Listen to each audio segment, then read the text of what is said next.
नमस्कार दोस्तों, मैं सोनू कुमार और आप सब जुड़े हैं अभी JS circle and educational YouTube channel में। हम लोग दरोगा मुख्य परीक्षा का तैयारी कर रहे थे, उसमें मॉडल प्रैक्टिस सेट लगा रहे थे जो कि रहमान सर द्वारा लिखी गई किताब का है। तो उसका 7 सेट तक अभी हम लोगों ने अभ्यास कर चुका है। यह 8वां सेट है।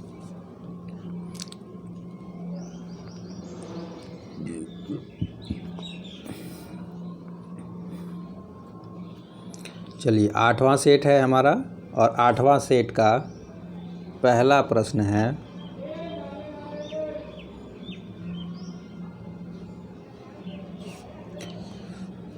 निम्नलिखित समूहों में से किस एक देशों में भूमध्य रेखा गुजरती है? किस एक देशों में से भूमध्य रेखा गुजरती है? ब्राज़ील, जाम्बिया और मलेशिया।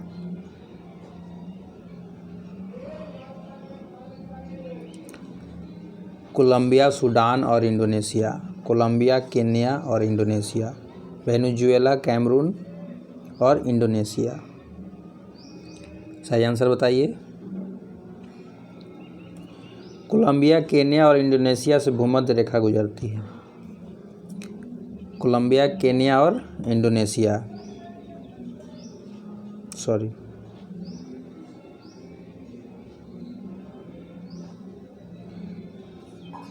ये सही आंसर है। इससे जो है भूमध्य रेखा गुजरती है। सी।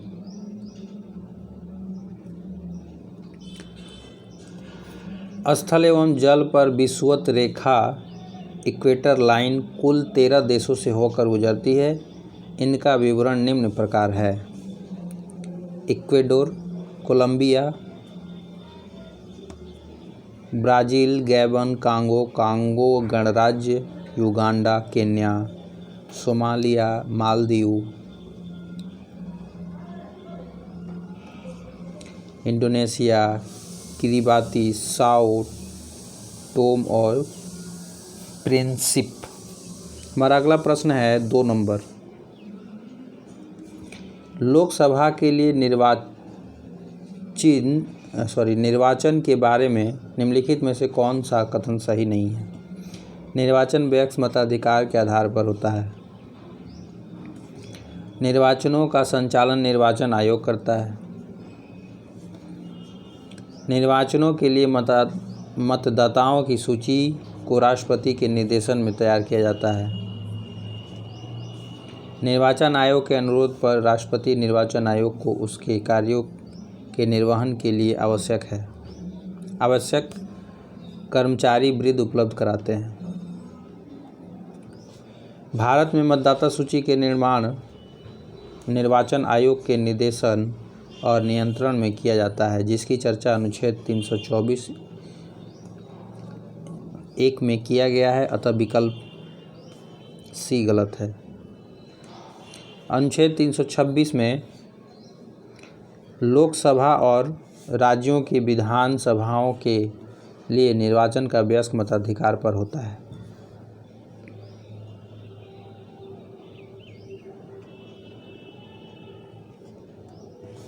अनुच्छेद 324 में निर्वाचन के अधीक्षण, निर्देशन और नियंत्रण का निर्वाचन आयोग में निहित होना निर्वाचन आयोग के अनुरोध पर राष्ट्रपति निर्वाचन आयोग को उसके कार्यों के निर्वहन के लिए आवश्यक कर्मचारी वृत्ति उपलब्ध कराते हैं।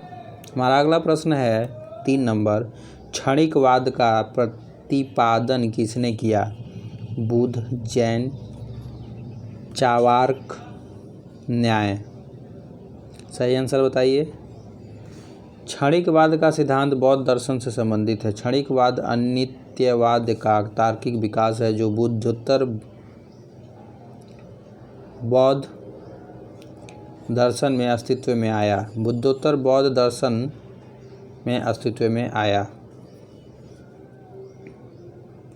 गौतम बुद्ध को एशिया के ज्योतिपुंज के नाम से जाना जाता है।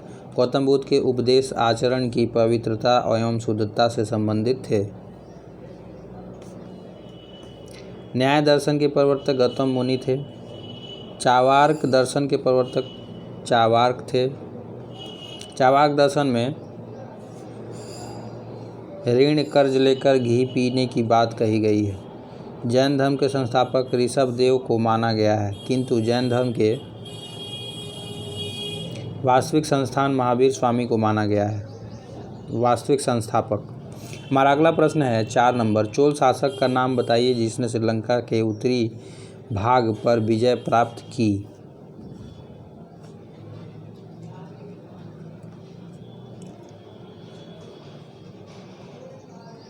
राजराज प्रथम, राजेंद्र प्रथम, परांतक प्रथम, आदित्य प्रथम। चोल शासक राजराज प्रथम ने सिंहल श्रीलंका पर आक्रमण करके उत्तरी सिंहल को जीतकर अपने राज्य में मिला लिया। राजराज प्रथम शैव धर्म को मानते थे और इन्होंने तंजौर में बृहदेश्वर मंदिर का निर्माण करवाया। राजराज प्रथम चोल वंश का पहला शासक था जिसने भूमि का सर्वेक्षण एवं माप करवाया था। राजेंद्र प्रथम अपने विशाल नौसेना के बल पर श्रीलंका, मालदीव के साथ साथ कई दक्षिण पूर्वी एशियाई देश पर भी अधिकार कर लिया। राजेंद्र प्रथम ने गंगैकोंडचोलपुरम नामक नई राजधानी की स्थापना की। चोल काल के सम्राट प्रायः अपने जीवन काल में ही युवराज का चुनाव कर लेते थे, जो उसके बाद उसका उत्तराधिकारी बनता था। हमारा अगला प्रश्न 5 नंबर है। 1 किलोबाइट में कितने बिट्स होते हैं? 1024, 1000, 8024, 81, 92। सही आंसर है 1024। 1 बाइट में 8 बिट होते हैं। 1 किलोबाइट में 1024 बाइट होते हैं। इस प्रकार 1 किलोबाइट बराबर 1024 × 8 बराबर 81, 92 बिट्स। तो सही आंसर ये होगा। ठीक है। भंडारण की सबसे बड़ी इकाई जियो बाइट होती है, जो कि 1024 बोंटो बाइट के बराबर होती है। हमारा अगला प्रश्न है 6 नंबर। राजस्व आसूचना निदेशालय का गठन कब हुआ था? दिसंबर 1957, दिसंबर 1958, दिसंबर 1959 और दिसंबर 1960। सही आंसर बताइए। राजस्व आसूचना निदेशालय का गठन 4 दिसंबर 1957 को केंद्रीय प्रत्यक्ष कर एवं सीमा शुल्क बोर्ड के तहत एक शीर्ष आसूचना एजेंसी के रूप में किया गया।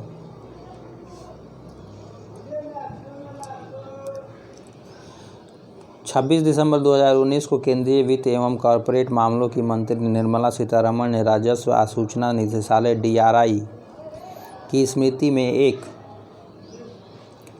डाक टिकट जारी किया। यह नारकोटिक्स, स्वर्ण, हथियार, वन्य जीव आदि से संबंधित तस्करी रोकने का कार्य करती है। 7 नंबर प्रश्न है। भारत में पहली बार न्यूनतम मजदूरी अधिनियम किस वर्ष स्वीकृत हुआ था? 1947, 48, 50, 51। 50 और 1981। सही आंसर बताइए। भारत में पहली बार न्यूनतम मजदूरी अधिनियम 1948 में स्वीकृत हुआ। कामगारों के हितों का संरक्षण देने के लिए अधिकांशतया असंगठित क्षेत्र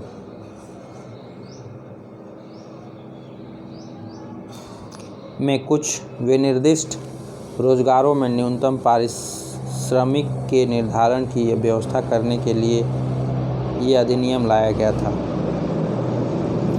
हमारा अगला प्रश्न है 8 नंबर।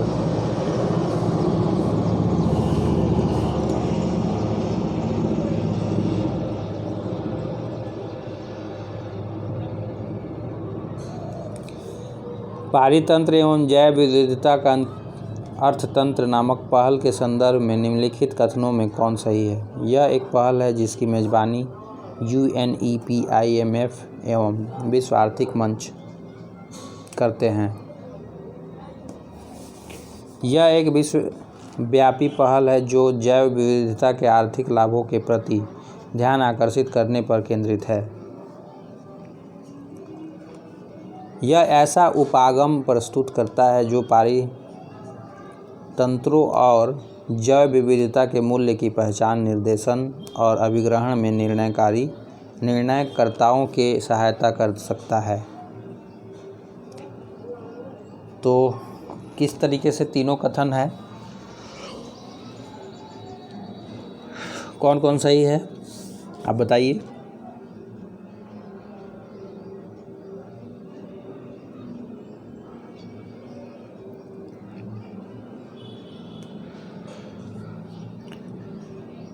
पारितंत्र एवं जैव विविधता का अर्थतंत्र एक विश्वव्यापी पहल है। यह जैव विविधता तथा पारितंत्र के आर्थिक लाभों के प्रति ध्यान आकर्षित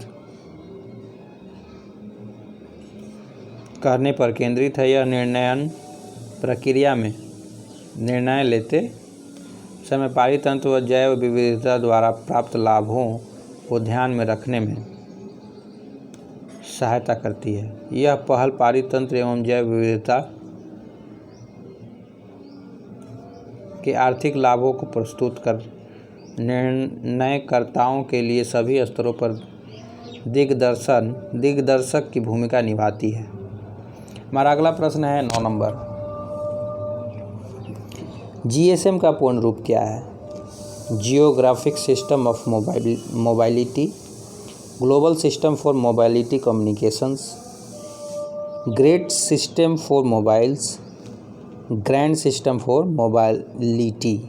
सही आंसर बताइए। जीएसएम का पूर्ण रूप है global system for mobile communications. हमारा अगला प्रश्न 10 नंबर है। निम्नलिखित में से किस विधायी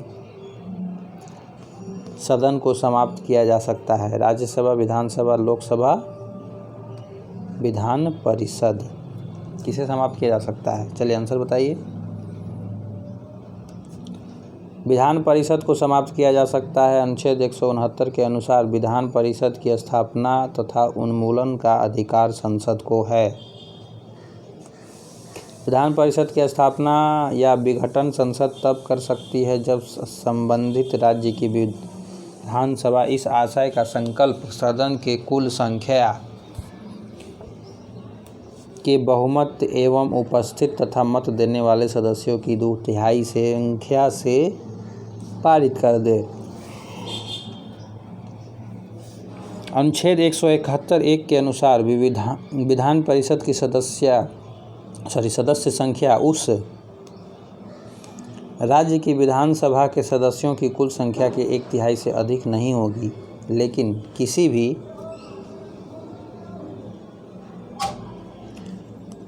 दशा में 40 से कम नहीं होगा। अनुच्छेद 182 के अनुसार विधान परिषद के सभापति तथा उपसभापति का निर्वाचन विधान परिषद करती है। तो ये रीजनिंग का प्रश्न है। मैं इसे स्क्रीन पे जो है एक साथ लाता हूँ। चलिए इसे आप देखिए और बनाइए।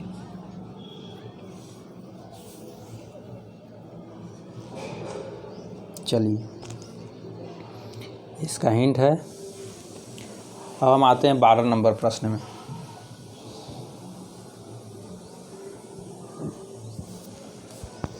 हमारा अगला प्रश्न 12 नंबर है। बंदा बहादुर का मूल नाम था महेश दास, लक्ष्मण देव, द्वारका दास, हरनाम दास। सही आंसर बताइए। बंदा बहादुर का मूल नाम लक्ष्मण देव अथवा लक्षण देव था।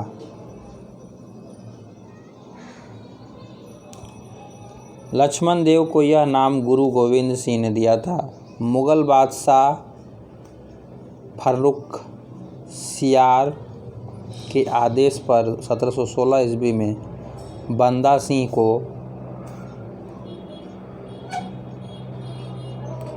गुरदासपुर नांगल नामक स्थान पर पकड़कर मौत का घाट उतार दिया गया।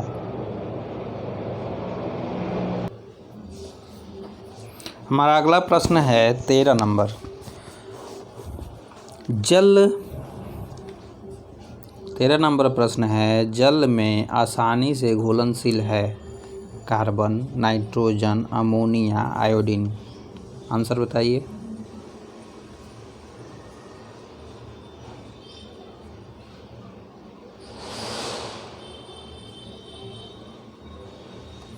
जल में आसानी से घुलनशील अमोनिया है। ठीक है, अमोनिया आसानी से घुलनशील है। अमोनिया का उपयोग अनेक नाइट्रोजनी उर्वरकों और नाइट्रिक अम्ल को बनाने में किया जाता है। द्रव अमोनिया का उपयोग प्रशीतक के रूप में किया जाता है।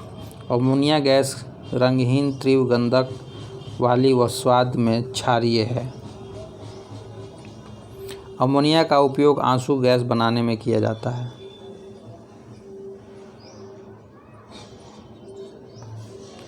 निम्नलिखित में से कौन सी मिट्टी चाय बागानों के लिए उपयुक्त है? अम्लीय, क्षारीय, जलोढ़, कछारी, रेगूर। सही आंसर बताइए। चाय बागानों के लिए गहरी, अम्लीय और अच्छे जल निकास वाली मिट्टी की आवश्यकता होती है। जल निकासी की पर्याप्त सुविधा के कारण ही इन बागानों को पर्वतीय ढलानों पर लगाया जाता है। मिट्टी को पीएच मान कम होना मिट्टी की अम्लीयता को तथा पीएच मान अधिक होना मिट्टी की क्षारीयता को बताता है। सामान्य फसलें उगाने वाली मिट्टी का पीएच मान 6 से 7 के मध्य होना आवश्यक है।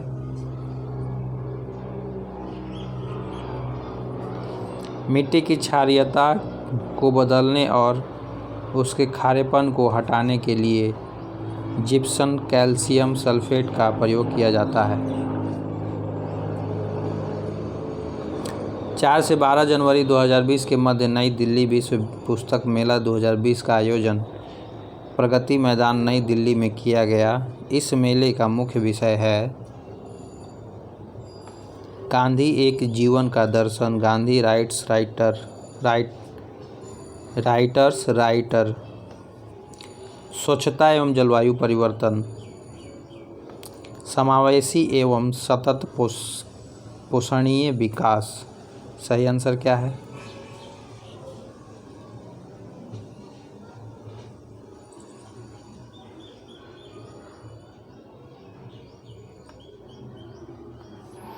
चार से 12 जनवरी 2020 के मध्य नई दिल्ली विश्व पुस्तक मेला 2020 प्रगति मैदान नई दिल्ली में आयोजित किया गया।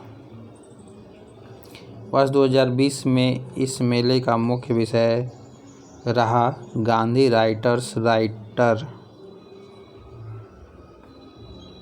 इसका आयोजन राष्ट्रीय पुस्तक न्यास द्वारा किया गया।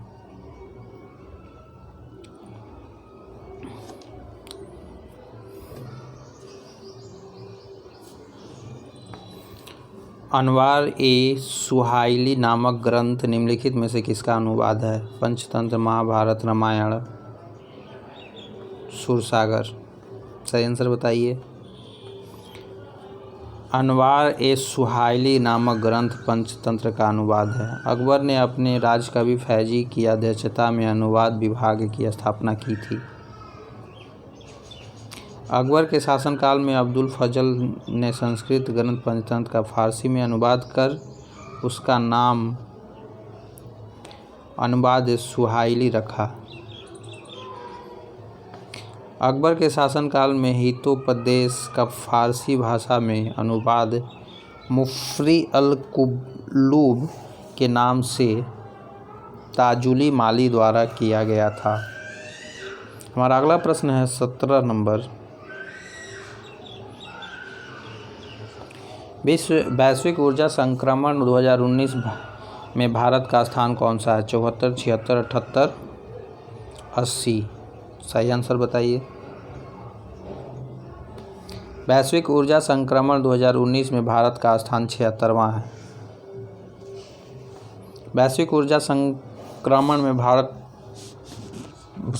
में प्रथम स्थान स्वीडन का है। ठीक है, वैश्विक ऊर्जा संक्रमण में प्रथम स्थान स्वीडन का है। वैश्विक ऊर्जा संक्रमण का रैंक विश्व आर्थिक मंच जारी करता है। मनी इन स्विस बैंक में भारत का स्थान 74वां है। वैश्विक भ्रष्टाचार सूचकांक 2019 में भारत का स्थान 78वां है। वैश्विक प्रतिभा प्रतिस्पर्धा 2019 में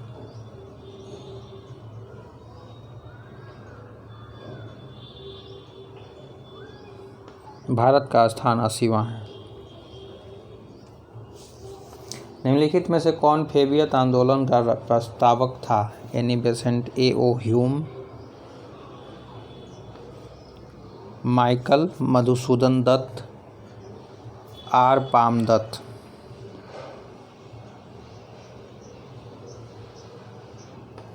Annie Besant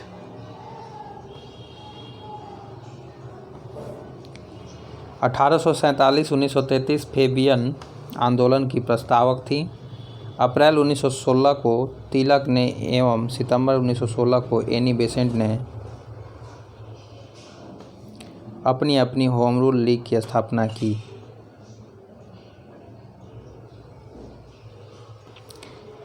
Commonwealth new India पुस्तक के लेखिका एनी बेसेंट हैं। एनी बेसेंट भारतीय राष्ट्रीय कांग्रेस की प्रथम महिला अध्यक्ष थी। हमारा अगला प्रश्न है 19 नंबर। भारतीय संविधान के अनुच्छेद 78 में प्रावधान है कि दायित्वों का लोकसभा अध्यक्ष का, राज्यसभा के सभापति के, भारत के नियंत्रक एवं महालेखा परीक्षक के, प्रधानमंत्री के। सही आंसर बताइए। भारतीय संविधान के अनुच्छेद 78 में प्रधानमंत्री के दायित्वों का प्रावधान है। अनुच्छेद 93 में लोकसभा के अध्यक्ष का प्रावधान है। अनुच्छेद 64 में उपराष्ट्रपति का राज्यसभा का पदेन सभापति होते हैं। अनुच्छेद 148 में भारत के नियंत्रक एवं महालेखा परीक्षक की पद का प्रावधान है। हमारा अगला प्रश्न 20 नंबर है जो कि मैथमेटिक्स से है, तो मैं इसे स्क्रीन पर होल्ड करता हूँ और आप इससे जो है देख के बनाइए।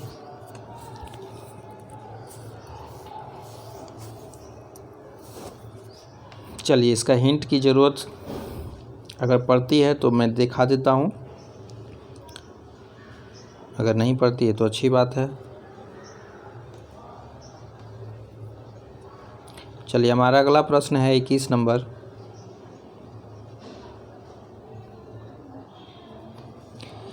समान वर्षा की मात्रा वाले स्थानों को मिलाने वाली रेखा को क्या कहा जाता है? आइसोबाथ, आइसोहाइट, आइसोनेफ, आइसोब्रांट। सही आंसर बताइए। समान वर्षा वाले क्षेत्रों को मिलाने वाली रेखा को आइसोहाइट कहा जाता है। दो समान गहराई वाले क्षेत्र को मिलाने वाली रेखा को आइसोहाइट कहा जाता है। आइसोबाथ कहा जाता है। समान मेघाच्छादन वाले क्षेत्र को मिलाने वाली रेखा को आइसोनेफ कहा जाता है। समान तड़ित झंझावात को मिलाने वाली रेखा को आइसोबांट कहा जाता है। हमारा अगला प्रश्न है 22 नंबर। आदि शंकराचार्य का जन्म कब हुआ था? कहाँ हुआ था? आदि शंकराचार्य का जन्म कहाँ हुआ था? काशी, कलादी, कांचीपुरम, मदुरै। सही आंसर बताइए। आदि शंकराचार्य का जन्म कलादी, केरल में हुआ था। आदि शंकराचार्य ने अद्वैतवाद मत का प्रतिपादन किया, जिसमें कहा गया था कि ब्रह्म सत्य है और जगत मिथ्या है। अद्वैतवादी मत का प्रचार करने के लिए भारत के चारों दिशाओं में एक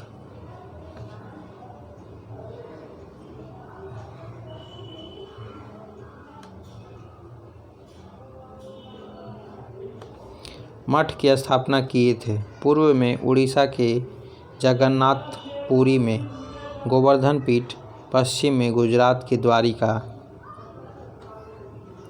में शारदा पीठ, उत्तर में उत्तराखंड के बद्रीनाथ में ज्योतिष पीठ, दक्षिण में मैसूर में श्रृंगेरी पीठ। ठीक है, बद्रीनाथ उत्तर में उत्तराखंड के बद्रीनाथ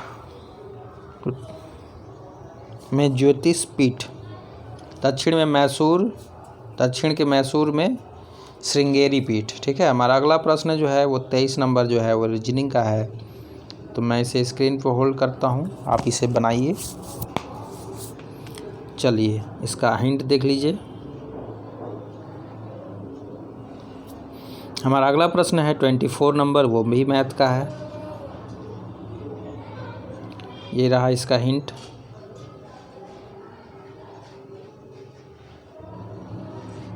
हमारा अगला प्रश्न है 25 नंबर। सूची 1 को सूची 2 से सुमेलित कीजिए। ठीक है, तथा सूचियों के नीचे दिए गए कूट में से सही का उत्तर का चयन कीजिए। जनजातियां हैं एक तरफ और दूसरे तरफ उसके संबंधित राज्य हैं। ओरांव, खोंड, चेंचू, टोडिया जगह का नाम केरल, गुजरात, झारखंड, उड़ीसा। मैच कराइए। चलिए सही मैचिंग है। ओरांव झारखंड से, खोंड उड़ीसा, चेंचू केरल, टोंडिया गुजरात से। 26 नंबर प्रश्न, भारतीय इतिहास के विदेशी विवरणों के संदर्भ में निम्नलिखित में से कौन सा कथन असत्य है? सांद्रोकोतस नाम चंद्रगुप्त मौर्य के लिए प्रयुक्त किया जाता था। मेगास्थनीय अशोक के दरबार में दूत बनकर आया था। हेनसांग हर्ष के शासनकाल में भारत आया था। फाहियान और हेनसांग बुद्ध धर्म का अध्ययन करने भारत आए थे।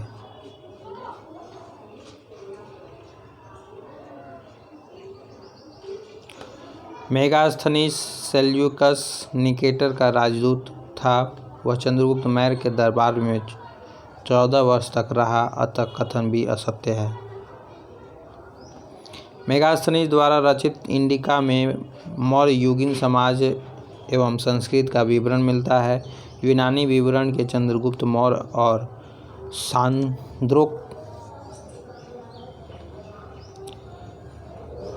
सांद्रोकोतस जिनके राज्यारोहण की तिथि 322 ईस्वी पूर्व निर्धारित की गई है, एक ही व्यक्ति था। हेनसांग 7वीं सदी में हर्ष का शासनकाल में भारत आया था। उसने 16 वर्षों तक भारत में रहा। 6 वर्ष तक उसने नालंदा विश्वविद्यालय में अध्ययन किया। फाहियान और हेनसांग दोनों बुद्ध थे।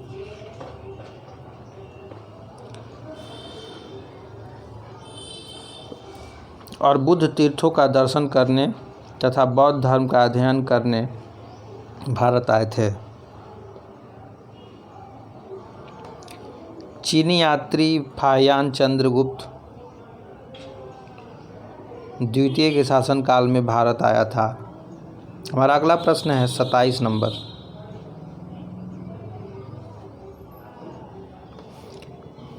किसके शासनकाल में जजिया कर खत्म किया गया?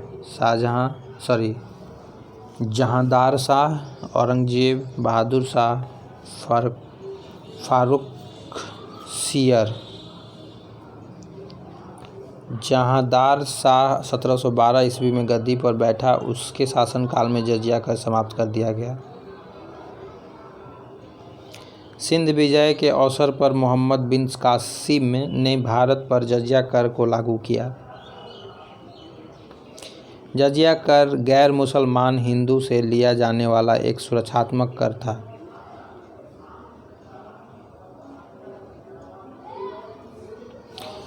ब्राह्मणों से पहली बार जजिया कर की वसूली तुगलक वंश के शासन फिरोज शाह तुगलक के द्वारा किया गया।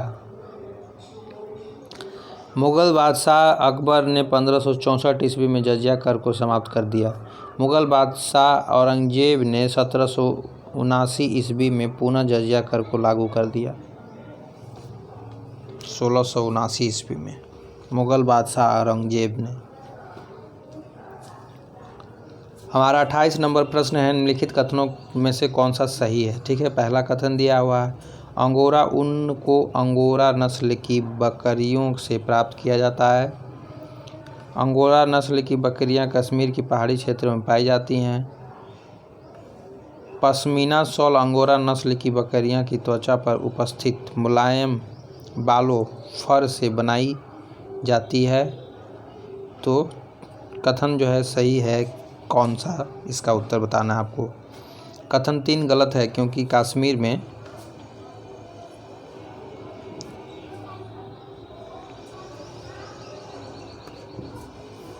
मशहूर पश्मीना शॉल बकरियां की त्वचा पर उपस्थित मुलायम बालों फर से बनाई जाती है। अंगोरा ऊन को अंगोरा नस्ल की बकरियों से प्राप्त किया जाता है, जो जम्मू और कश्मीर के पहाड़ी क्षेत्रों में पाई जाती है। हमारा अगला प्रश्न है 29 नंबर, निम्नलिखित में से कौन से सहजीवी संबंध का उदाहरण है। कवक और शैवाल, शैवाल और जीवाणु, कवक और जीवाणु। चौथा, पादप और जीवाणु। सही आंसर बताइए। कवक और शैवाल के बीच सहजीवी संबंध होता है, जिसे लाइकेन कहते हैं। शैवाल में क्लोरोफिल पाया जाता है, जबकि कवक में क्लोरोफिल नहीं पाया जाता है।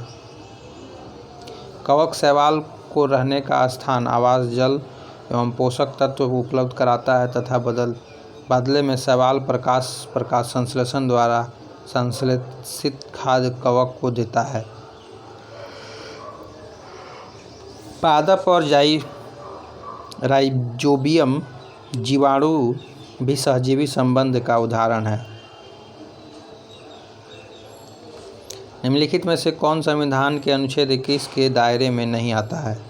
एक, चिकित्सक द्वारा घायल को चिकित्सीय सहायता। कार्यस्थल पर महिलाओं का लैंगिक उत्पीड़न। पानी की गुणवत्ता को दूषित करना, मृत्युदंड। 30 नंबर, मृत्युदंड अनुच्छेद 21 के दायरे में नहीं आता है। जगत मोहन सिंह बनाम स्टेट ऑफ उत्तर प्रदेश के मामले में सर्वोच्च न्यायालय की 5 सदस्यीय पीठ ने मृत्युदंड को अनुच्छेद 21 का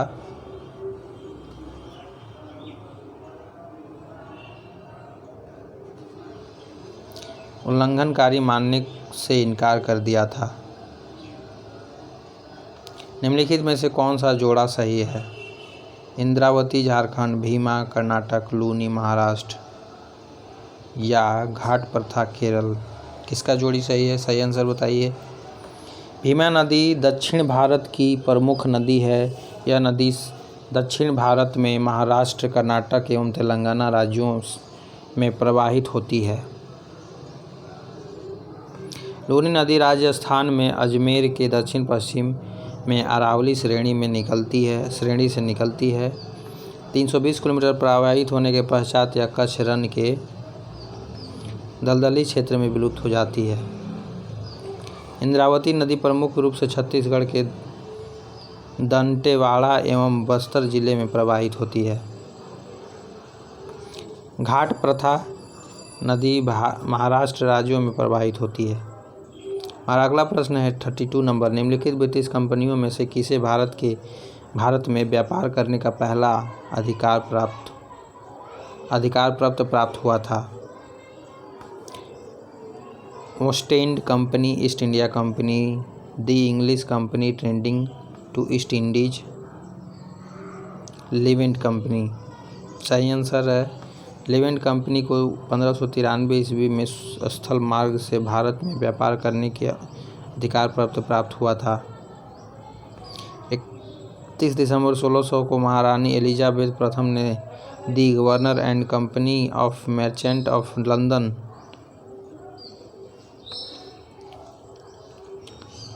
ट्रेडी ग into the trading into the east Indies को समुद्र मार्ग से ईस्ट इंडीज के साथ व्यापार करने का प्रथम पत्र प्रदान किया था। 1702 में न्यू कंपनी के साथ मिलकर यह नए नाम united company of merchant of चैल England trading to the institute 1709 के रूप में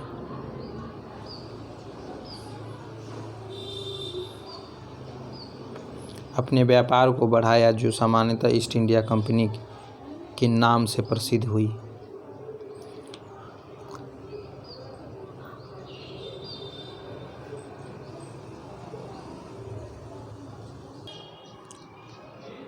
हमारा अगला प्रश्न है 33 नंबर। तृतीय आंग्ल मराठा युद्ध संबंधित है। ऑप्शन है सर जॉन शोर से, लॉर्ड वेलेजली से, लॉर्ड हेस्टिंग्स से, लॉर्ड कॉर्नवालिस से। सही आंसर बताइए। तृतीय आंग्ल मराठा युद्ध 1817-18 ईस्वी में लॉर्ड हेस्टिंग्स के समय हुआ। प्रथम आंग्ल मराठा युद्ध 1782 ईस्वी में सालबाई संधि के साथ खत्म हुआ। द्वितीय आंग्ल मराठा युद्ध 1803 ईस्वी से 1805 ईस्वी में हुआ। ठीक है। सर जॉन शोर 1793-98 ईस्वी ने हस्तक्षेप नीति अपनाई। लॉर्ड वेलेजली ने सहायक संधि की पद्धति शुरू की। सहायक संधि को स्वीकार करने वाला पहला राज्य हैदराबाद था। लॉर्ड कॉर्नवालिस को भारत में नागरिक सेवा का जनक कहा जाता है। 34 नंबर प्रश्न हमारा अगला प्रश्न है। विश्व आर्थिक मंच WEF द्वारा वार्षिक 26वें क्रिस्टल अवार्ड की घोषणा की गई। इसमें किस प्रसिद्ध बॉलीवुड अभिनेत्री को शामिल किया गया है? प्रियंका चोपड़ा, दीपिका पादुकोण, दिया मिर्जा, अनुष्का शर्मा। विश्व आर्थिक मंच WEF द्वारा वार्षिक 26वें क्रिस्टल अवार्ड की घोषणा की गई। इसमें भारतीय अभिनेत्री दीपिका पादुकोण को शामिल किया गया है। दीपिका पादुकोण को यह पुरस्कार मानसिक स्वास्थ्य जागरूकता बढ़ाने में उनके नेतृत्व के लिए दिया जाएगा। हमारा अगला प्रश्न है 35 नंबर। 35वीं एशियन स्नूकर चैंपियनशिप 2019 का खिताब किसने जीता? बाबर मसीह, आदित्य मेहता।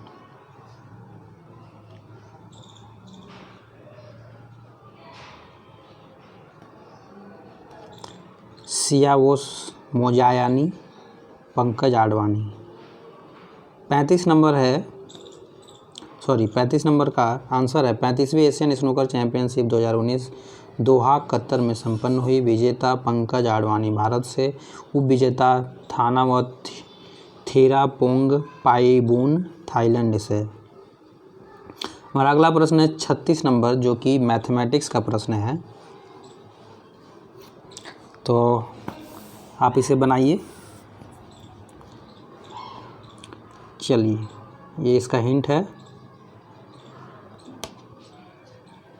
आगे बढ़ते हैं 37 नंबर प्रश्न की तरफ, और 37 नंबर प्रश्न जो है वो रीजनिंग का है।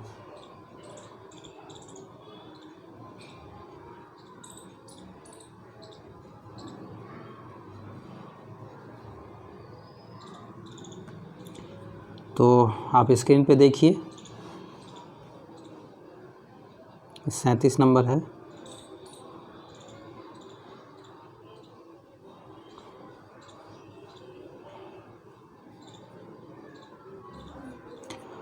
और आगे बढ़ते हैं। तो ये आगे रहा 37 नंबर का बचा हुआ भाग, सी और डी ऑप्शन, और 37 का हिंट।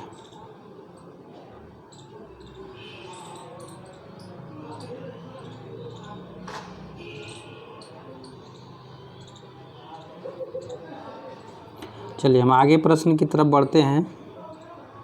तो ये 38 नंबर प्रश्न है हमारा।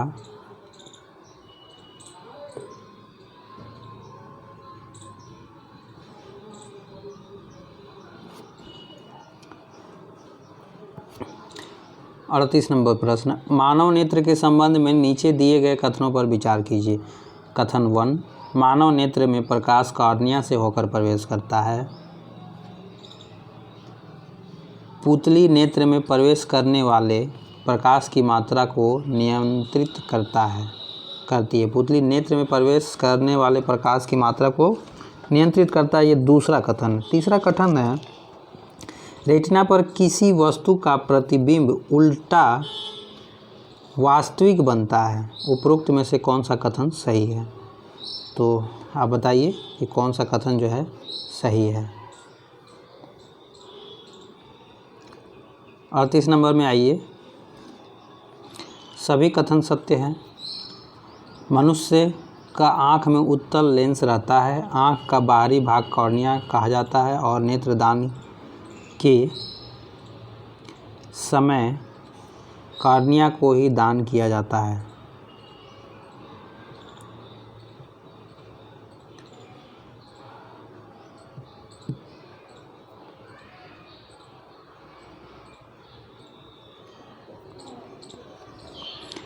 मानव नेत्र में प्रकाश कॉर्निया से होकर प्रवेश करता है। आँखों में बना प्रतिबिंब रेटिना पर बनता है, जिसकी प्रकृति वास्तविक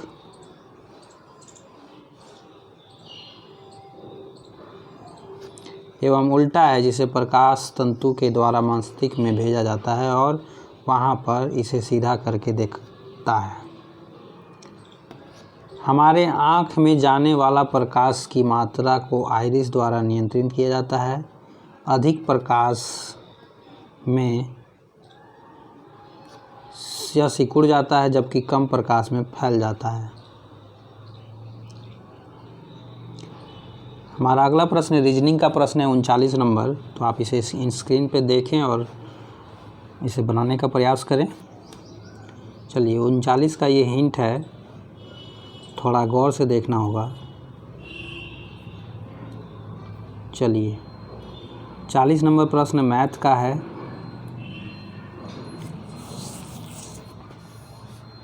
इसका हिंट देख लीजिए।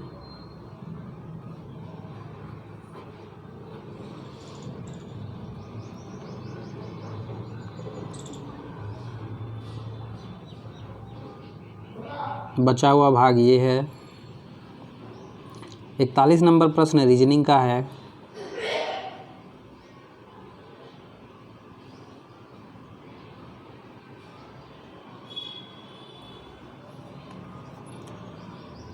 इकतालीस नंबर का ये हिंट है।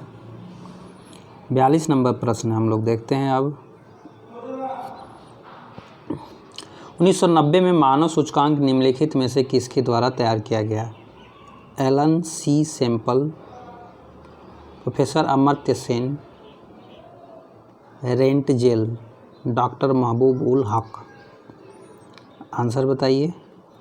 पाकिस्तान के अर्थशास्त्री डॉक्टर महबूब उल हक ने 1990 में मानव विकास सूचकांक निर्मित किया। डॉक्टर महबूब उल हक के अनुसार विकास का संबंध लोगों के विकल्पों में बढ़ोतरी से है, ताकि वे आत्मसम्मान के साथ दीर्घ और स्वस्थ जीवित जी सकें। 1990 में संयुक्त राष्ट्र विकास कार्यक्रम UNDP ने वार्षिकी मानव विकास रिपोर्ट प्रकाशित करने के लिए डॉक्टर महबूब उल हक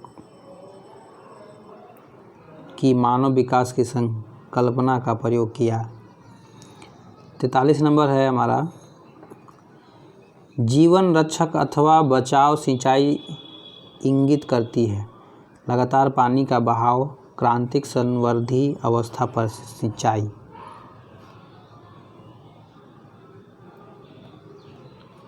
PWP सिंचाई, गीला करना फिर सुखाना।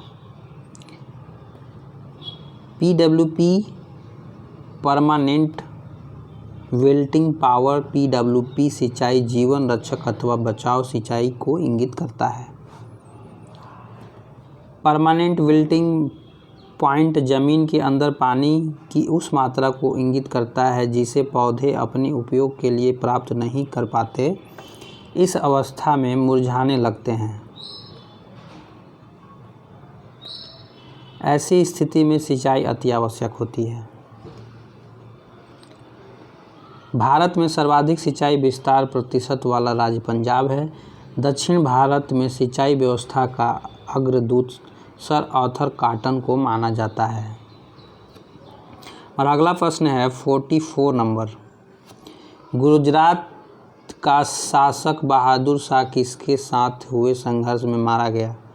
डच, अंग्रेज, पुर्तगाली, फ्रेंच। सही आंसर बताइए। गुजरात का शासक बहादुर शाह पुर्तगाली के साथ हुए संघर्ष में मारा गया। बहादुर शाह का शासनकाल 1523 ईस्वी से 1537 ईस्वी के बीच रहा। पुर्तगाली गवर्नर नूनो डॉक्टर कुन्हा ने धोखा से बहादुर शाह को जहाज से गिराकर डुबाकर मार डाला। भारत में पुर्तगाली कंपनी का वास्तविक संस्थापक अलबुर्क को माना जाता है। पुर्तगालियों ने अपनी पहली व्यापारिक कोठी कोचीन में खोली।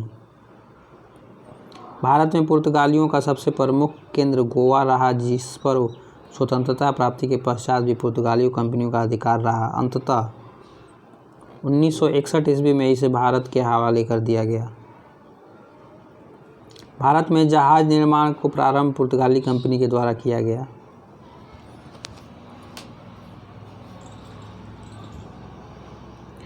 भारत में तंबाकू की खेती, आलू एवं टमाटर की खेती को प्रारंभ करने के श्रेय पुर्तगाली कंपनी को दिया जाता है। हमारा अगला प्रश्न है 45 नंबर। तिलाना किसका फॉर्मेट है? कथक, कुचिपुड़ी, ओडिसी, भरतनाट्यम। तिलाना भरतनाट्यम का फॉर्मेट है। आमतौर पर भरतनाट्यम का अंत तिलाना के साथ किया जाता है। भरतनाट्यम तमिलनाडु का शास्त्रीय नृत्य है। कथक उत्तरी भारत का नृत्य है। कुचिपुड़ी आंध्र प्रदेश का शास्त्रीय नृत्य है। ओडिसी ओडिशा का शास्त्रीय नृत्य है। सूर्य नमस्कार में कितने चरण होते हैं? 10, 11, 12, 14। तो 12। हमारा अगला प्रश्न है 47 नंबर प्रश्न। ऑसीमम टेन्यूफ्लोरम डैश का वैज्ञानिक नाम है? ड्रमस्टिक, सीताफल, तुलसी, गुलमोहर। सही आंसर बताइए। ऑसीमम टेन्यूफ्लोरम तुलसी का वैज्ञानिक नाम है। मोरिंग ओलिफेरा ड्रमस्टिक का वैज्ञानिक नाम है। डेलोनिक्स रजिया रफीन गुलमोहर का वैज्ञानिक नाम है। एनोना एस्क्वामोसा सीताफल का वैज्ञानिक नाम है। अकेरेसिया अरेबिका बबूल का वैज्ञानिक नाम है।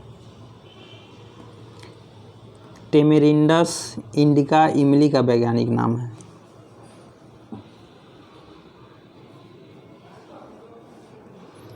एक्रास सपोता चीकू का वैज्ञानिक नाम है। हमारा 48 नंबर प्रश्न है।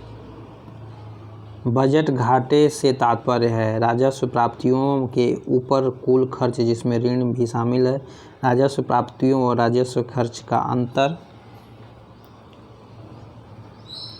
सभी प्राप्तियों और खर्च का अंतर वित्तीय घाटे में से ब्याज का भुगतान घटाने पर।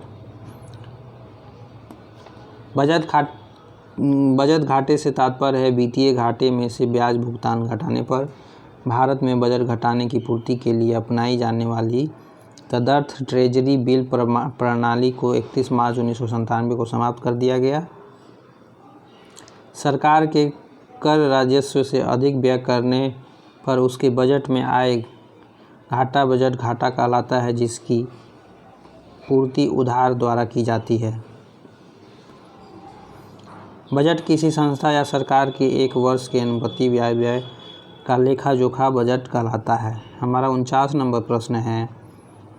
गांधीवादी अर्थव्यवस्था किस सिद्धांत पर आधारित थी? राज्य का नियंत्रण, प्रतिस्पर्धा, न्यासधारिता, ग्रामीण सहकारिता। सही आंसर बताइए। गांधीवादी अर्थव्यवस्था न्यासधारिता पर आधारित थी। गांधी जी के आदर्श पर अनुच्छेद 40 में ग्राम सभा का गठन से है। गांधी जी की शिक्षा नीति वर्धा योजना कहलाता है, जो व्यावसायिक शिक्षा और आत्मनिर्भरता पर बल देती है। नागपुर योजना का संबंध सड़क विकास एवं प्रबंध से है 1945 ईस्वी। गांधीवादी योजना 1944 ईस्वी में श्री मन्ना रायण द्वारा प्रकाशित की गई थी। हमारा अगला प्रश्न 50 नंबर है। श्याम रिया का भाई है, मोहिनी अनुज की माता है, रिया राम की बेटी है। तो ये रीजनिंग का प्रश्न है। ये रहा बचा हुआ। तो अब आप इसका हिंट देख लीजिए। ये इसका हिंट रहा। चलिए हम अगले प्रश्न की तरफ बढ़ते हैं। हमारा अगला प्रश्न है 51। निम्नलिखित में से कौन सा विद्युत चुंबकीय तरंगे हैं? कैथोड, अल्फा, एक्स, पराश्रव्य। सही आंसर बताइए। एक्स किरणें विद्युत चुंबकीय तरंगे हैं। कैथोड किरण केवल उच्च ऊर्जा वाले इलेक्ट्रॉनों का पुंज है। कैथोड किरण विद्युत एवं चुंबकीय क्षेत्र में विक्षेपित होती है। एक्स किरण के निकलने से परमाणु संख्या में 2 तथा द्रव्यमान संख्या में 4 इकाई की कमी होती है। एक्स किरण का प्रयोग चिकित्सा प्रणाली में किया जाता है। पराश्रव्य तरंग 20,000 हर्ट्ज से ऊपर की तरंग को कहा जाता है। हमारा 52 नंबर प्रश्न अगला प्रश्न होगा। सामान्य क्रियाशील महिला के लिए प्रोटीन की उपयुक्त दैनिक मात्रा है 30, 37, 40, 45। सही आंसर बताइए। सामान्य क्रियाशील महिला के लिए प्रोटीन की उपयुक्त दैनिक मात्रा 45 ग्राम है। सामान्य क्रियाशील महिला के लिए वसा की उपयुक्त दैनिक मात्रा 20 ग्राम और तथा कैल्शियम एवं आयरन की मात्रा क्रमशः 400 मिलीग्राम और 30 मिलीग्राम होती है। दूध पिलाने वाली माँ को प्रतिदिन कुल आहार का 10% से 15% भाग प्रोटीन की आवश्यकता होती है। यह मात्रा प्रतिदिन 65 ग्राम से 70 ग्राम होता है। हमारा अगला प्रश्न 53 नंबर है। निम्नलिखित में से कौन सा युग्म सुमेलित है? Silver iodide, horn silver, silver chloride, कृत्रिम वर्षा, जिंक फास्फाइड, चूहे का विष, जिंक सल्फाइड, फिलास्फर ऊन। तो जो है सुमेलित कौन सा है ये बताना है। चलिए आप इसे बताइए। मैं थोड़ा टाइम देता हूँ इस बार। स्क्रीन पे पूरा समय मिल रहा है आपको।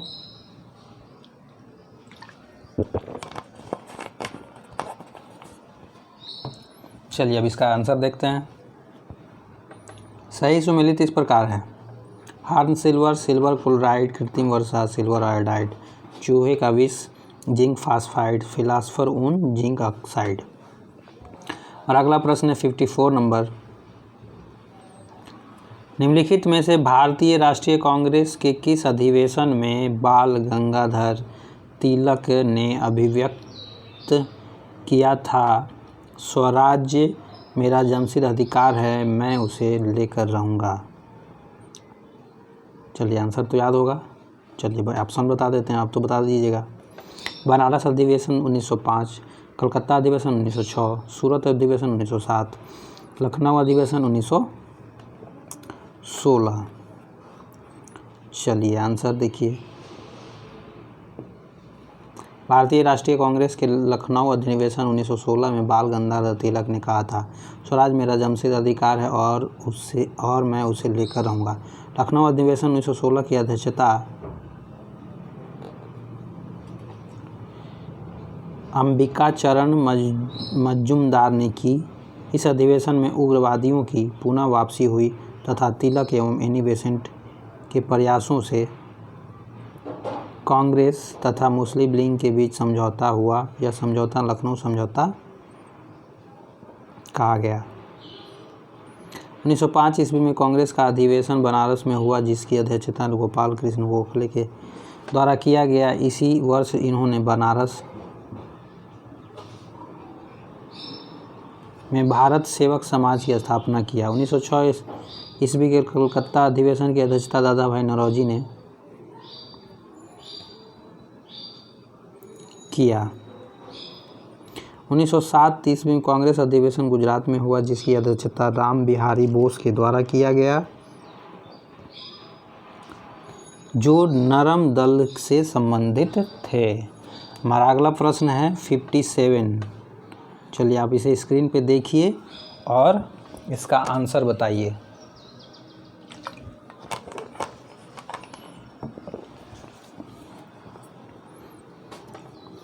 निम्नलिखित में से कौन सा नीति निर्देशक तत्व है? समान नागरिक संहिता, प्रेस की स्वतंत्रता, धर्म की स्वतंत्रता, विधि के समक्ष समानता। आंसर बताइए। नहीं, जो लोग नहीं बता पाए उनके लिए है। संविधान के अनुच्छेद 44 के तहत राज्य द्वारा भारत के समस्त राज क्षेत्र में नागरिकों के लिए एक समान नागरिक संहिता प्राप्त कराने का प्रयास करना नीति निर्देशक तत्वों में शामिल किया गया है। अनुच्छेद 14 में विधि के समक्ष समानता की बात कही गई है। प्रेस की स्वतंत्रता का वर्णन अनुच्छेद 19A में है। धर्म की स्वतंत्रता का अधिकार वर्णन अनुच्छेद 25-28 में है। हमारा अगला प्रश्न 56 नंबर है। चलिए 56 नंबर आप इंटरफेस पे देखिए और इसे बनाइए।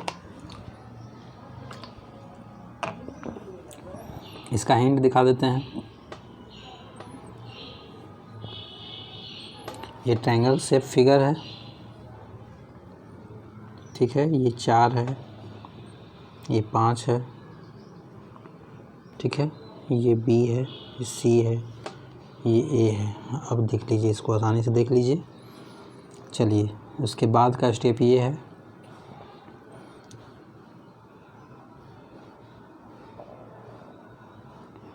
सही आंसर ये रहा। और अगला प्रश्न 57 नंबर है। निम्नलिखित में से कौन सुमेलित नहीं है? मरुस्थल का नाम है और उससे संबंधित देश। तो चलिए सोनोरन, तकलामकान,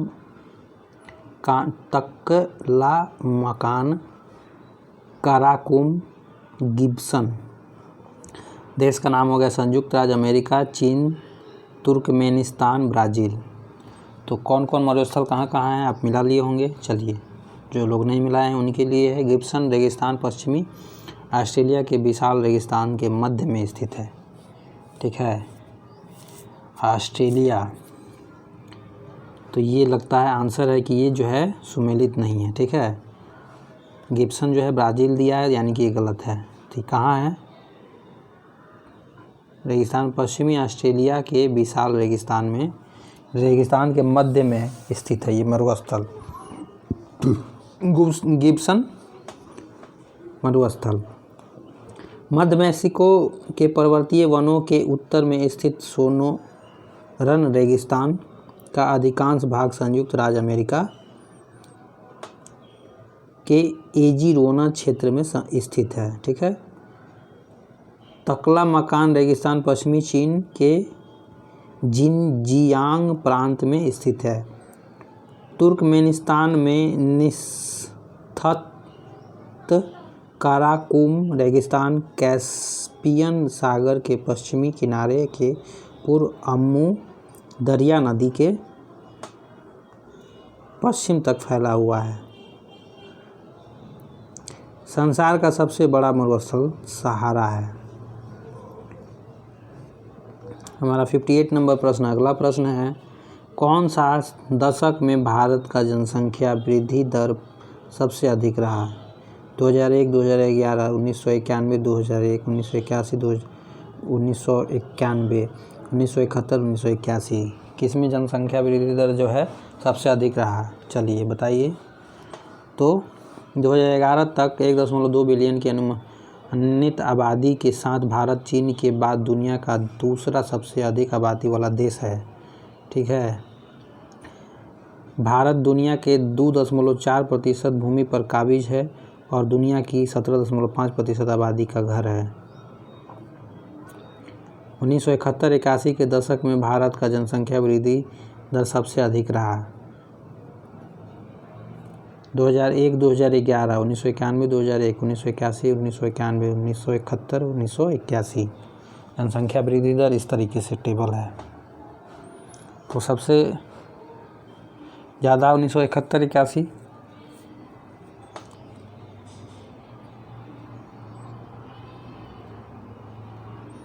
ये हमारा रीजनिंग का प्रश्न है, तो इसे बनाइए, ये इसका हिंट रहा। अब हमारा अगला प्रश्न जो है वो मैथ का है, 60 नंबर है, इसे देखिए।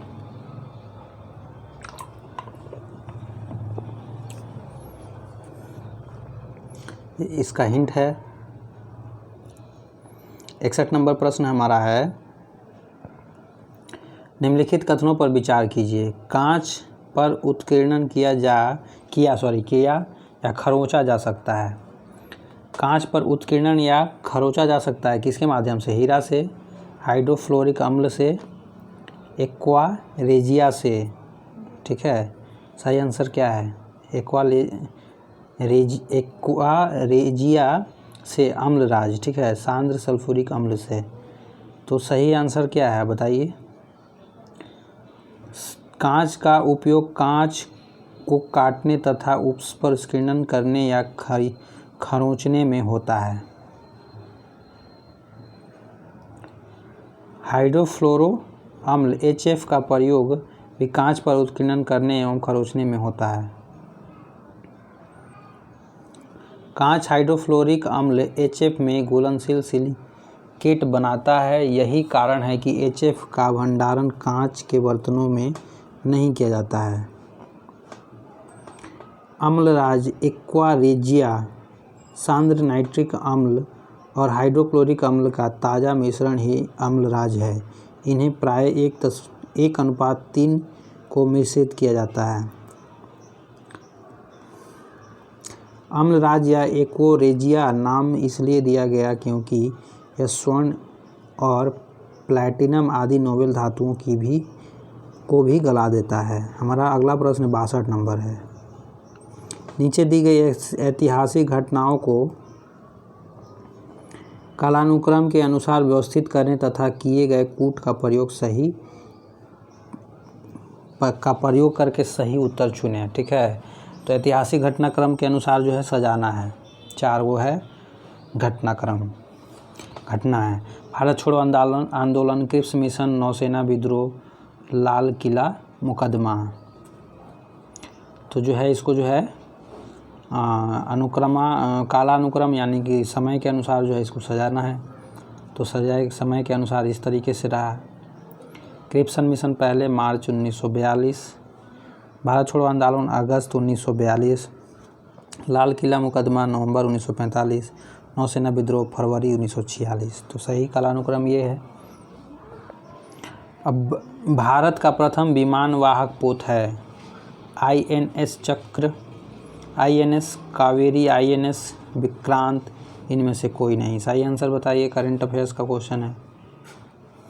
भारत का प्रथम विमान वाहक पोत INS विक्रांत है। ठीक है, भारत का प्रथम परमाणु पनडुब्बी INS चक्र है।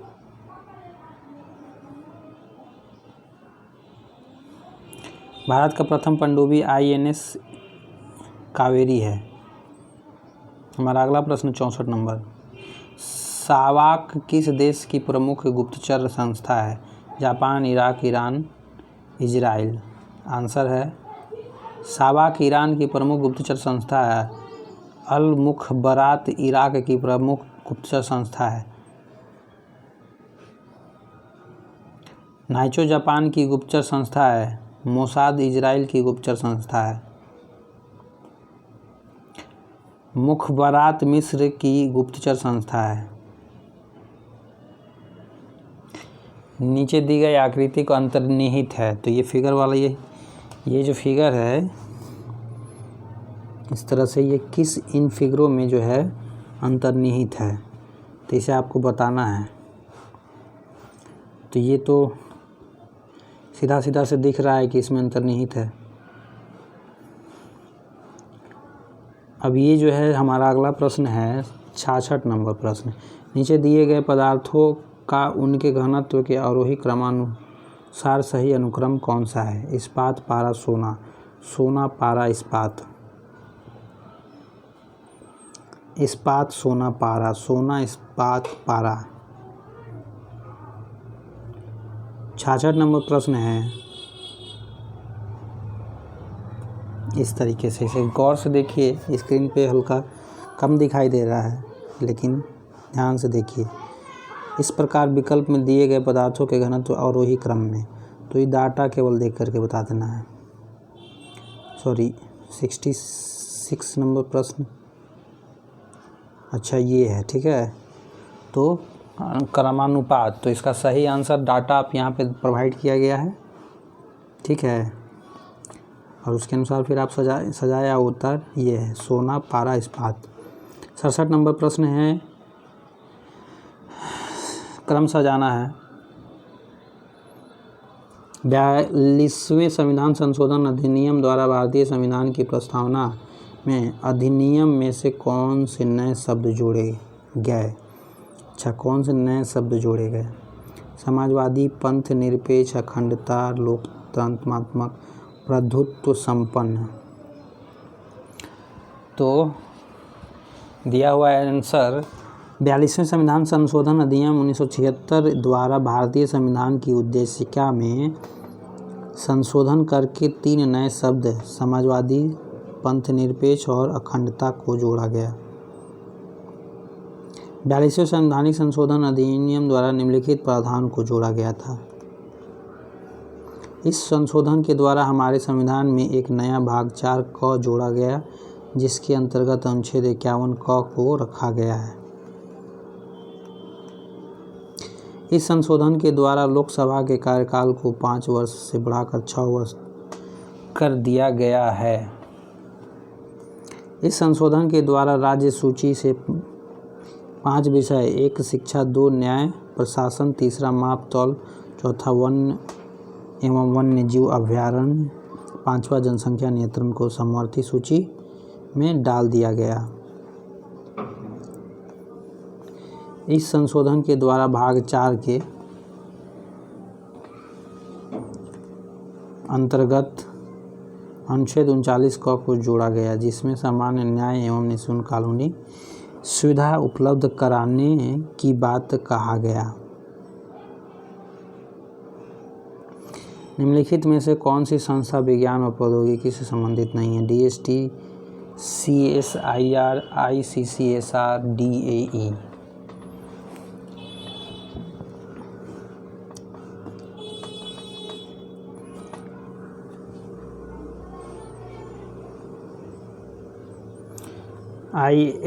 ICCSR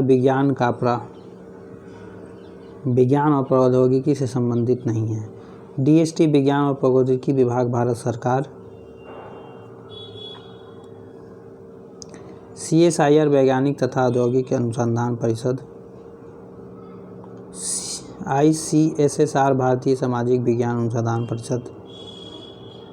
DAE परमाणु ऊर्जा विभाग भारत सरकार।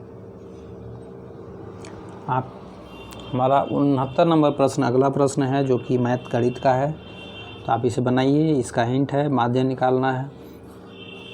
70 नंबर प्रश्न, ट्यूमर संसूचित करने में प्रयुक्त रेडियो समस्थानिक है A74 arsenic 24, CO 60 cobalt 60, Na 24 sodium 24, C14 carbon 14, ठीक है। तो ट्यूमर संसूचित करने में प्रयुक्त रेडियो समस्थानिक है, कौन सा है? आंसर बताइए। ट्यूमर संसूचित करने में प्रमुख रेडियो समस्थानिक आर्सेनिक 74 है। परिसंचरण तंत्र में रक्त के थक्के का पता लगाने के लिए सोडियम 24 का उपयोग किया जाता है। कोबाल्ट 60 कोबाल्ट का रेडियो आइसोटोप है, जो गामा किरणें उत्सर्जित करता है तथा इसका उपयोग कैंसर के इलाज में किया जाता है। जीवों, पौधों एवं जंतुओं के अवशेषों का पता लगाने में कार्बन 14 का प्रयोग किया जाता है? आयोडीन 131 का प्रयोग थायराइड ग्रंथि की सक्रियता के निदान के लिए किया जाता है। सूखा सहिष्णुता से संबंधित हार्मोन है एब्सिसिक अम्ल, जिब्रेलियन, इंडोल एसिटिक अम्ल, साइटोकाइटिन।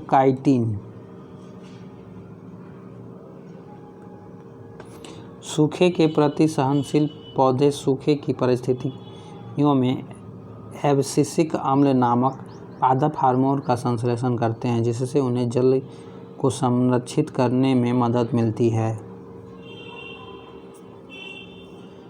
जिब्रेलिन का उपयोग बौनी प्रजातियों की लंबाई में वृद्धि, पुष्पन तथा बीजों के अंकुरण में होता है।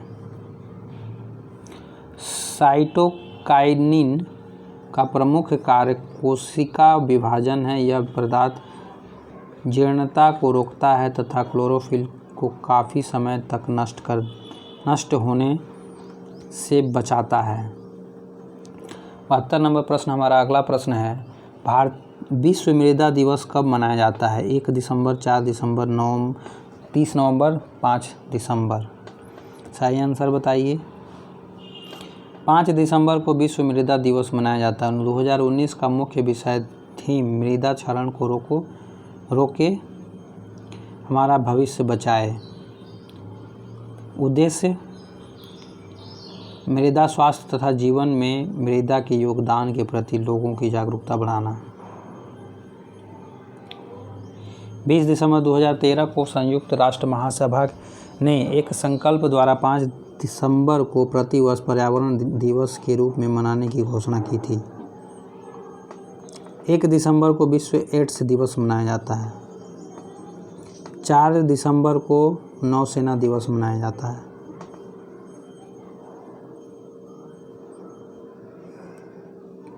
10 दिसंबर को अंतर्राष्ट्रीय मानवाधिकार दिवस मनाया जाता है। हमारा अगला प्रश्न 73 नंबर जो कि रीजनिंग से है, इसे आप बनाइए। इसका हिंट देखिए, थोड़ा गौर से देखना पड़ेगा। चलिए 74 नंबर प्रश्न को देखते हैं। आंग्ल मैसूर युद्धों के संदर्भ में निम्नलिखित कथनों में से कौन सा कथन सही है? पहला कथन है, मैसूर तथा अंग्रेजों के बीच 4 युद्ध हुए। दूसरा कथन है, तीसरे आंग्ल मैसूर युद्ध में हुई संधि के अनुसार टीपू के 2 बेटे को अंग्रेजों ने बंधक के रूप में अपने पास रख लिया। तीसरा है, चौथे आंग्ल मैसूर के बाद मैसूर का राजकाज पुराने वोडियार राजवंश के हाथों में सौंप दिया गया। ठीक है, तो सही कथन का मिलाप करना है, बताना है सही कथन कौन है। तो उपयुक्त सभी कथन सही हैं, सभी बातें सही हैं। ठीक है, मैसूर के साथ अंग्रेजों के 4 युद्ध हुए। प्रथम आंग्ल मैसूर युद्ध 1767 से 1769 तक चला। द्वितीय आंग्ल मैसूर युद्ध 1780 से 1784 और तृतीय आंग्ल मैसूर युद्ध 1790-1792। चौथा 1799। 1792 में मराठों, हैदराबाद के निजाम और कंपनी की संयुक्त फौजी के हमले के बाद टीपू सुल्तान को अंग्रेज़ों से संधि करनी पड़ी। इस संधि के तहत उसके 2 बेटों को अंग्रेज़ों ने बंधक के रूप में अपने पास रख लिया। चौथे अर्थात श्रीरंगपट्टनम के आखिरी युद्ध में कंपनी को सफलता मिली और टीपू अपनी राजधानी की रक्षा करते मारा गया। इसके बाद मैसूर का राजकाज पुराने ओडियो राजवंश के हाथों में सौंप दिया गया। हमारा अगला प्रश्न 75 नंबर प्रश्न है, आप स्क्रीन पे पढ़ रहे हैं। भारत में पहले किन्नर ट्रांसजेंडर प्राथमिक केंद्रीय विश्वविद्यालय की स्थापना कहाँ की जा रही है? ठीक है, मथुरा, देवरिया, कुशीनगर, गोरखपुर। तो भारत के पहले किन्नर ट्रांसजेंडर प्राथमिक केंद्रीय विश्वविद्यालय की स्थापना उत्तर प्रदेश की कुशीनगर में किया जाएगा। इस विद्यालय का निर्माण अखिल भारतीय किन्नर शिक्षा सेवा ट्रस्ट द्वारा किया जा रहा है। इस विश्वविद्यालय में किन्नर समुदाय के सदस्यों को कक्षा 1 से लेकर स्नातकोत्तर तक की शिक्षा एवं PhD की डिग्री प्राप्त करने की सुविधा प्रदत्त होगी। 76 नंबर, ध्वनि तरंगे निर्वात में चल सकती हैं, केवल ठोस माध्यम से चल सकती हैं, केवल गैसों में चल सकती हैं, ठोस तथा गैसों दोनों के माध्यमों में चल सकती हैं। सही आंसर बताइए। तो सही आंसर है ध्वनि तरंगे ठोस, द्रव तथा गैस तीनों माध्यम में चल सकती हैं। ध्वनि तरंग का वेग ठोसों में अधिकतम, द्रव में उससे कम तथा गैसों में न्यूनतम होता है।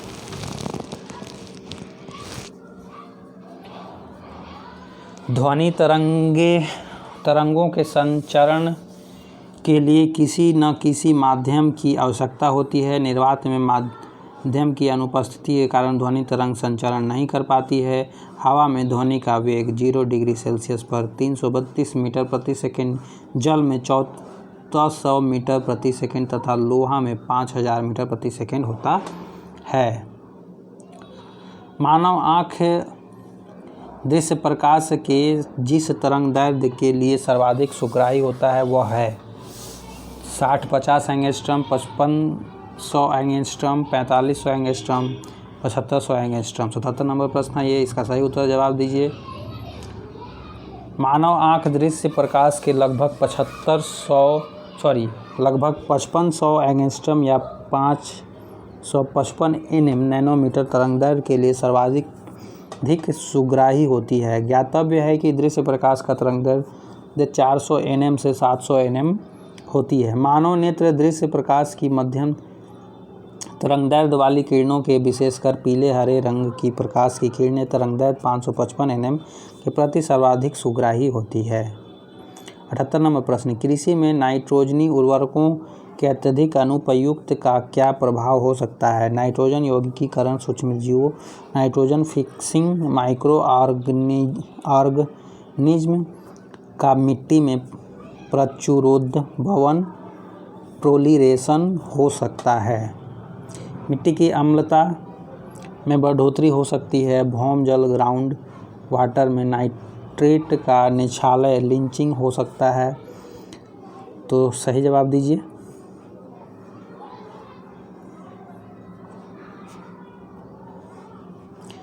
नीचे दिए गए कूट का प्रयोग कर सही उत्तर चुनिए। तो यही इस तरीके से जो है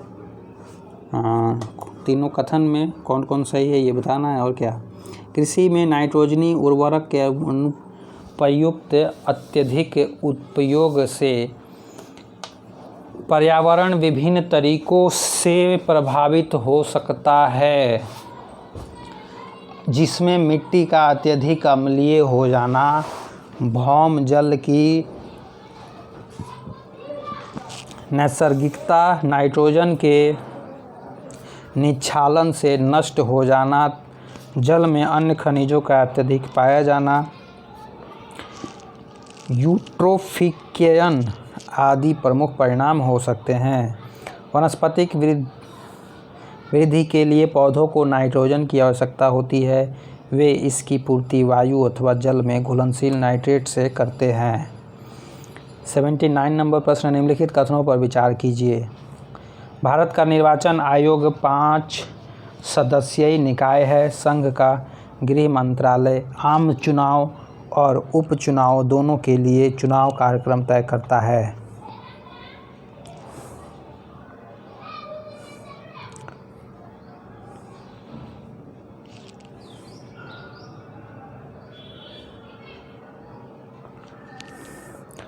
निर्वाचन आयोग मान्यता प्राप्त राजनीतिक दलों के विभाजन विलय से संबंधित विवाद निपटाता है।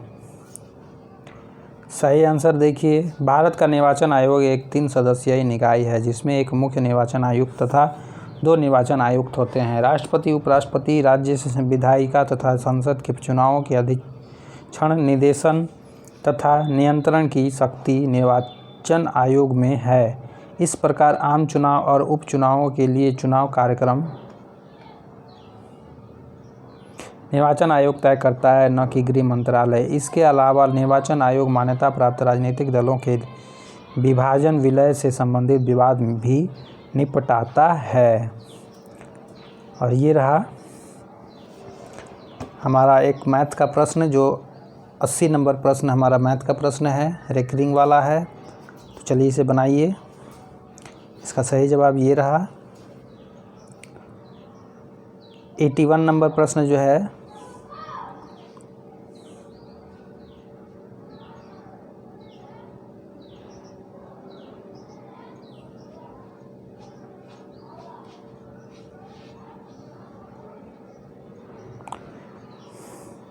विश्व की पूर्व नंबर 1 खिलाड़ी कैरोलिन वोज्नियाकी ने वर्ष 2020 में ऑस्ट्रेलियन ओपन खेलने के बाद संन्यास लेने की घोषणा किया। वह किस देश की प्रसिद्ध टेनिस खिलाड़ी हैं? Spain, Denmark, France, Australia. सही जवाब। विश्व की पूर्व नंबर 1 खिलाड़ी कैरोलिन वोज्नियाकी ने वर्ष 2020 में ऑस्ट्रेलियन ओपन खेलने के बाद संन्यास की घोषणा की। वह डेनमार्क की प्रसिद्ध टेनिस खिलाड़ी हैं। वोज्नियाकी ने अपने कैरियर में एकमात्र ग्रैंड स्लैम खिताब वर्ष 2019 में ऑस्ट्रेलियन ओपन के रूप में जीता था। 82 नंबर प्रश्न है, निम्न में किसे उत्प्रवाही द्रव्य माना जाता है? तो किसे उत्प्रवाही द्रव्य माना जाता है? तो चलिए सही जवाब FII फॉरेन इंस्टीट्यूशनल इन्वेस्टर को उत्प्रवाही द्रव्य हॉट मनी माना जाता है। 83 नंबर क्वेश्चन है, ऐसा अर्थशास्त्र जैसा उसे होना चाहिए, यह कथन निम्नलिखित में से किससे संबंधित है? मानक अर्थशास्त्र, सकारात्मक अर्थशास्त्र, मुद्रा अर्थशास्त्र, राजकोषीय अर्थशास्त्र। ऐसा अर्थशास्त्र जैसा उसे होना चाहिए, यह कथन मानक अर्थशास्त्र से संबंधित है। मुद्रा अर्थशास्त्र मुद्रा के मूल्य, उसके परिमाण, आय व्यय सिद्धांत, स्फीति और अस्फीति आदि का अध्ययन करता है।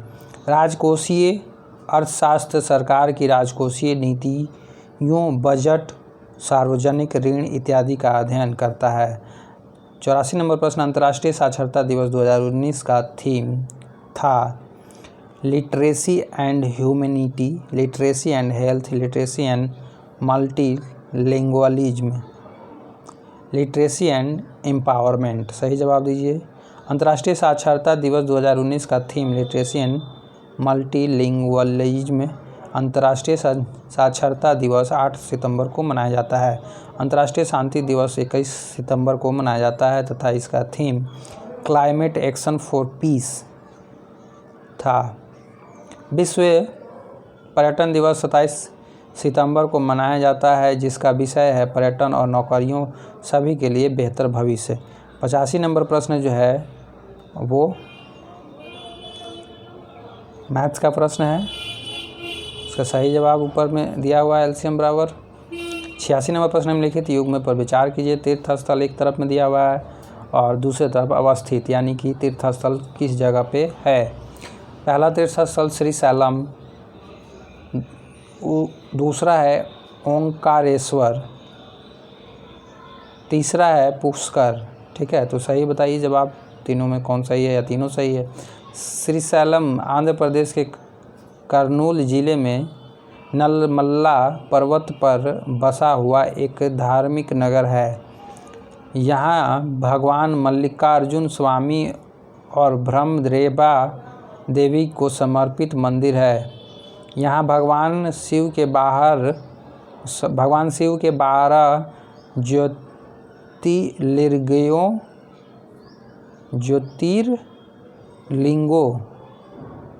ज्योतिर्लिंगों में से एक है।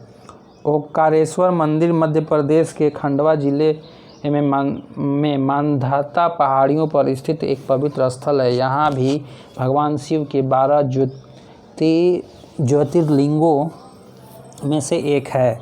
पुष्कर राजस्थान की अजमेर ज़िले में स्थित एक विख्यात तीर्थस्थल है। यह अरावली पहाड़ियों पर स्थित है। हमारा अगला प्रश्न 87 नंबर है। इसमें से कौन सा कथन सही नहीं है?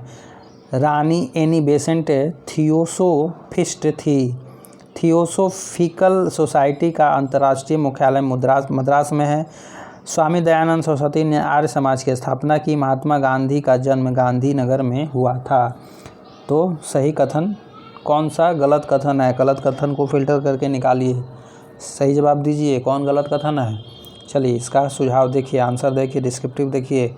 महात्मा गांधी का जन्म 2 अक्टूबर 1869 को पोरबंदर गुजरात में हुआ था, अतः कथन डी असत्य है। 1889 में एनी बेसेंट के थियोसोफिकल सोसाइटी की सदस्यता ली।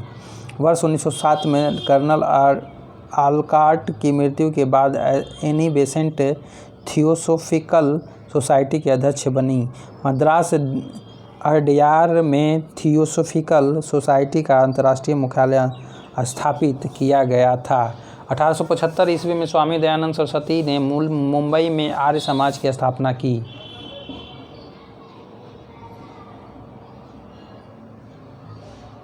हमारा 88 नंबर प्रश्न रीजनिंग का प्रश्न है। इसे क्रम देना है, एक क्रम के अनुसार सजाना है। तो सही क्रम इस प्रकार से होगा 4 1 5 2 3। 89 नंबर प्रश्न है। किस देश में हाल ही में विकिपीडिया के सभी संस्करणों पर प्रतिबंध लगा दिया गया है? चीन, फ्रांस, रूस, कतर। चीन ने विकिपीडिया के सभी संस्करणों पर प्रतिबंध लगा दिया है। 90 नंबर निवेश गुणक निवेश का प्रभाव किस पर दर्शाता है? रोजगार, बचत, आय, उपभोग। निवेश गुणक इन्वेस्टमेंट मल्टीप्लायर से अभिप्राय उस तत्व से है जिसके कारण निवेश में वृद्धि की फलस्वरूप उत्पादन आय में वृद्धि होती है। इसे उत्पादन आय में वृद्धि तथा निवेश में वृद्धि के बीच अनुपात के रूप में मापा जाता है। केल्विन बराबर delta Y by delta I, जहाँ के बराबर गुणक और डेल्टा वाई बराबर उत्पादन आय में परिवर्तन। डेल्टा आई बराबर निवेश में परिवर्तन। सूची 1 सूची 2 को सुमेलित कीजिए। 91 नंबर प्रश्न है हमारा। सूची 1 सूची 2 को सुमेलित कीजिए और सूची के नीचे दिए गए कूट का प्रयोग कर सही उत्तर चुनिए। सूची 1 है नीला थोथा, Epsom salt, baking soda, caustic soda. दूसरे तरफ सूची 2 में है sodium bicarbonate, sodium hydroxide, magnesium sulphate, copper sulphate. तो इसका रासायनिक नाम है नीला थोथा, copper sulphate, Epsom salt, magnesium sulphate, baking soda, sodium bicarbonate, caustic soda, sodium hydroxide. 92 नंबर प्रश्न क्षेत्रीय परिषद के अंतर्गत कितने राज्य पूर्वोत्तर क्षेत्रीय परिषद के अंतर्गत आते हैं? 6 7 8 4। सही जवाब दीजिए। पूर्वोत्तर क्षेत्रीय परिषद के अंतर्गत कुल 8 राज्य आते हैं। पूर्वोत्तर भारत के 8 राज्य अरुणाचल प्रदेश, असम, मणिपुर, मेघालय, मिजोरम, नागालैंड, त्रिपुरा और सिक्किम परिषद के सदस्य हैं। सिक्किम पूर्वोत्तर परिषद का 8वां सदस्य बना।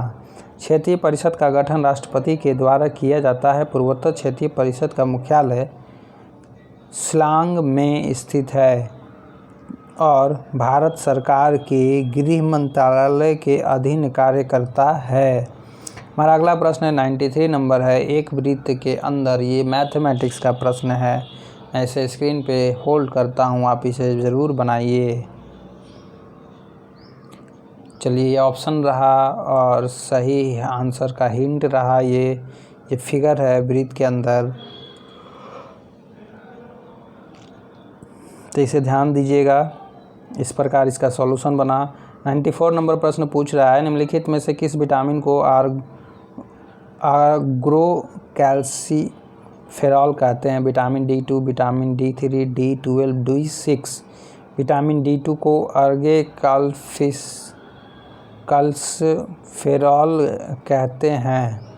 विटामिन D2 को आर्गोकैल्सिफेरॉल कहते हैं, जबकि विटामिन को